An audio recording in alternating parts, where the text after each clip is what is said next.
Yan. Ano po pagkakaiba ng ICC sa meron pang International Court, Attorney Mark, itong ICJ o International Court of Justice? Ayan. Ano pagkakaiba? Okay, repeat natin ha. ICC and ICJ. Hindi na narinig yan. Di ba? Hindi na narinig yan. Palagi na narinig, gas-gas sa tatingan natin, ICC. But hindi na narinig ang ICJ. May ICJ. Kung may ICC, may ICJ. Anong pagkakaiba? ICC is an International Criminal Court. ICJ is an International Court of Justice. Ang ICC is under the Rome Statute. Hindi yan under sa iba. Rome Statute yan. Meaning ibang treaty yan. Rome Statute. Ang ICJ under yan ng UN or the United Nations.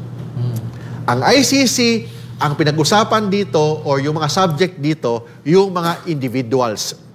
Individuals involved in serious crimes that has international relevance. Meaning, Presidente ng Sudan, si President Duterte, si Juan de la Cruz, si Pedro, si Maria, yan, ICJ because individual ang subject ng ICJ. ICC.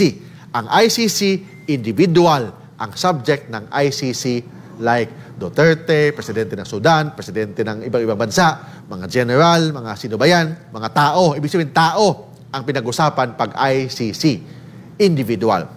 Pag ICJ ang pinag-usapan, it involves country, conflicts between countries. Like for example, yung West Philippine Sea, Philippines versus China. We're talking here of the West Philippine Sea, o ICJ yun. Bakit? Conflict yan ng mga bansa. Ang role ng ICJ is to resolve conflict among nations, so mga country to country, resolve relationship ng ibang bansa. Yun ang pinaka-common natin, yung West Philippine Sea issue ng Pilipinas versus China, ICJ. Ang ICC, ang pinag-usapan dito, yung mga alleged crimes, serious crimes that has international relevance. For example, crimes against humanity, yung issue about ni President Duterte, yung war on drugs, yan, ICC.